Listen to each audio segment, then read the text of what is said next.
Hey everyone, welcome back to my channel. I am so happy to have you here today. I'm always happy to have you here today because you know I love you guys. But today we are making salsa. I wanted to make this. I've been wanting to make this for several days, but I just didn't get around to it. But today I'm going to get around to it. Now this is what I like to call my refrigerated salsa. The difference is, well, there's two types. There's a refrigerated salsa, and then there's the salsa that you can. Today we're just doing the refrigerated salsa, the salsa that you're just going to be able to throw it together rather quickly and pop it in the refrigerator, and you can eat off of it for several days. I think it will last probably up to 7 to 10 days in your refrigerator. I canned salsa in the past, many jars of it, and I probably will do that again this year because it is phenomenal. But today we're going to be using some petite diced tomatoes. I've got 2 of the cans like this. I drained 1 can of most of the liquid off of it, and the other one I'm just leaving it the way it is. We're also going to use some jalapeno peppers, some white onion, what else? Well, I got chopped up here. Cilantro, garlic. We're going to use a little bit of cumin, and what else are we going to use? Oregano. I'm going to use a little bit of onion powder, a little bit of garlic powder because I like to be extra, you know that, and some salt, maybe a little bit of sugar. Now, this comes together so quick and so easy that you probably better be getting your margaritas ready because we're going to be ready to eat this stuff up quickly. Let's get started. We're going to get started chopping on vegetables. Vegetables. I can't even say it.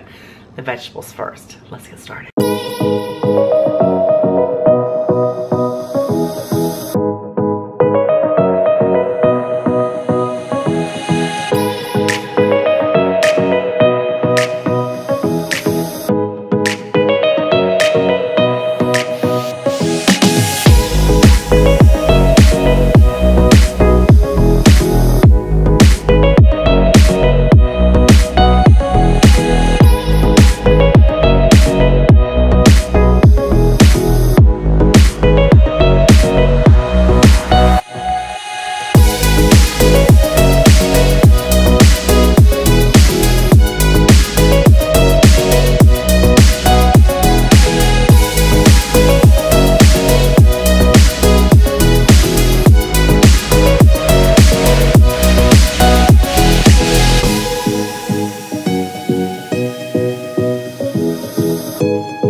All right, once you have all of your veggies chopped, ta-da! Oh my goodness, it just smells so good. You just want to start adding it to your, you can use a blender, but I wouldn't really recommend it because blenders make it like really super thin, almost like a tomato sauce. I like my salsa thin versus the chunky. I like it just like you get it in the restaurant, the Mexican restaurants. It's a little soupy. The tomatoes are small in it, and it's out of this world. let me show you what's going on here. All right, I've got my little bitty food processor. This is what I prefer to use other than a blender. And you know what? This thing is not very big. So I am hoping that I can get all of my stuff packed in here. Y'all know this was my dollar store find a couple years ago. I got this for 10 bucks. Brand new in the box. Anyway, I'm getting out of what I'm doing here. But what we're going to do is we're going to go ahead and add our veggies. Let me scooch up there a little bit. Right to the little baby food processor. Good Lord, have mercy. What's wrong with me today? As you've seen me chopping my vegetables, you would notice that I left a little bit of seeds in the jalapeno. I used one big jalapeno. You know what? I'm not afraid of heat. The hotter the better when it comes to salsa for me. I don't like all that crazy stuff, like ghost pepper stuff in it, but I do like it spicy. So I'm just going to add that in there. And the reason I'm doing this first is because you're going to want to pulse these a little bit before you add your, oh my goodness. Oh, that smells amazing. You're going to want to pulse this a little bit before you add your tomatoes in there, because your tomatoes are just little tiny diced tomatoes. And you don't really want to get them too small. Now we're going to go ahead and add our cumin. I tell you, trying to find anything around this house, especially when my husband tries to get in the kitchen, and he goes exactly by measurements, and it's so funny. I love to watch him try to cook. He's precious. I'm going to use about 3/4 a teaspoon of the cumin. Now, you know, it's always easier to start out with less. That way you can add more if you need to add more. And this cumin's going to give it a nice smoky flavor. Then you're also going to add some oregano. This is a brand new. That's how it, I'm telling you guys, I go through the seasonings, that's for sure. And we're going to use about a teaspoon of oregano. And again, we're probably going to use a little bit more, so let's use 1.5 teaspoons. Can't never get enough of that. I love oregano. We're also use some onion powder. We're gonna use about 1 teaspoon of that. My needs. And then we're gonna also use garlic powder. I know we have onions and garlic already in here, but you know I'm extra. And this doesn't have any salt in this, so it's quite all right. I love to add garlic powder and onion powder just about to anything I make, I'm not gonna lie. We're gonna add a little bit of salt.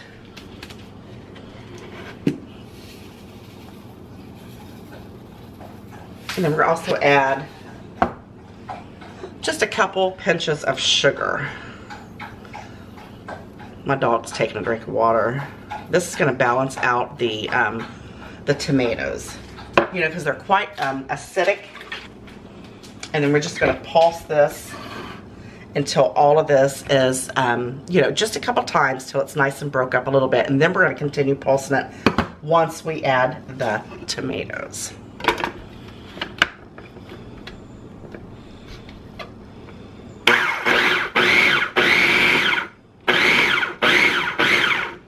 That is perfect.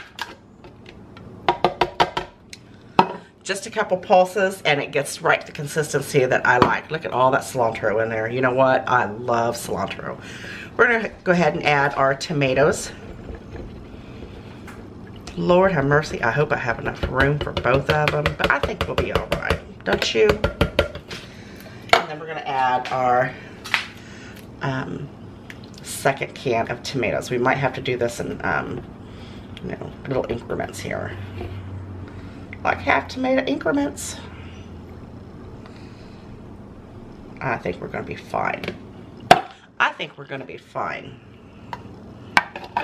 And then put your lid on it and then just pulse just a few times until you get it all nice and mixed together. Alright guys, once you have it all pulsed together, you know, to your consistency, we're going to go ahead and add a little bit of lime juice. I don't have any fresh limes. Just a couple squeezes, not a whole lot.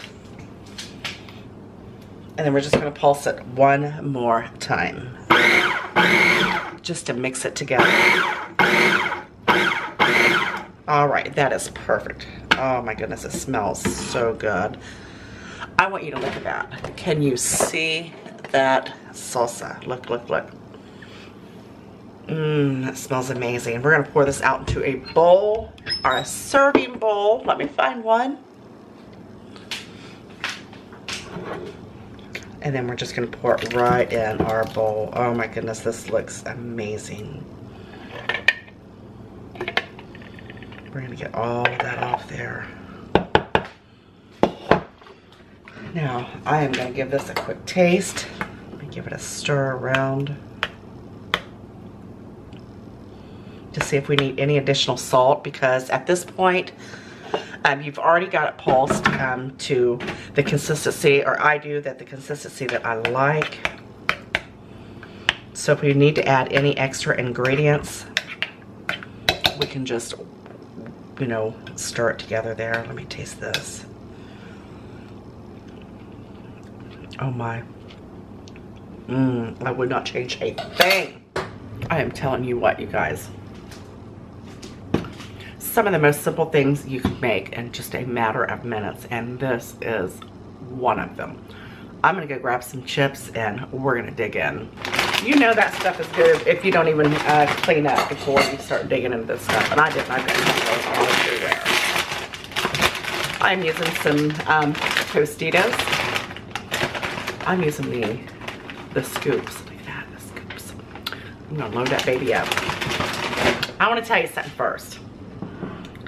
When I was filming this, I put all my dry ingredients in there, my vegetables and my seasonings, and I pulsed and pulsed. I edited this out of there and pulsed it, and it wasn't, nothing was moving around. Just so happens, I forgot to put the blade in there, so you know what?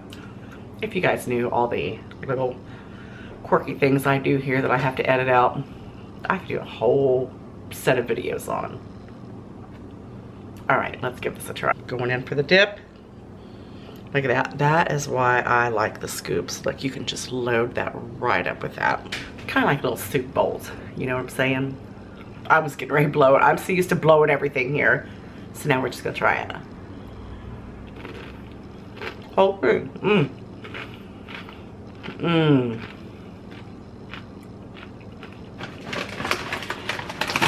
Man,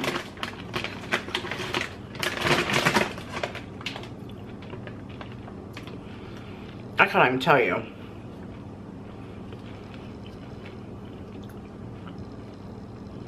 That is the perfect ratio of ingredients. This is already phenomenal. I can't even imagine how it's going to taste when it's put in the refrigerator to let all the flavors marry for several hours. I can't even imagine.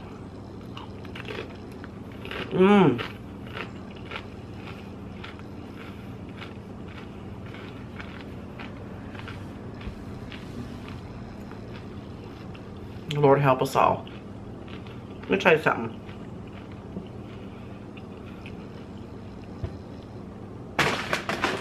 First person who leaves a comment below and lets me know that they have a big picture of margaritas going about now, my scoops and my salsa, we're gonna be right over it. Oh my goodness. I'll tell you guys, you're gonna love this recipe. So quick and so easy. And again, it stores right in the refrigerator for probably about 7, 8, 9, 10 days. It's not gonna last that long. It's amazing. You're gonna love it. You know I love you so very much. You know I appreciate you. Welcome to all of my new subscribers. I love you guys so very much, and I'll see you on the next episode of In the Kitchen with Sandy. Bye. Take care.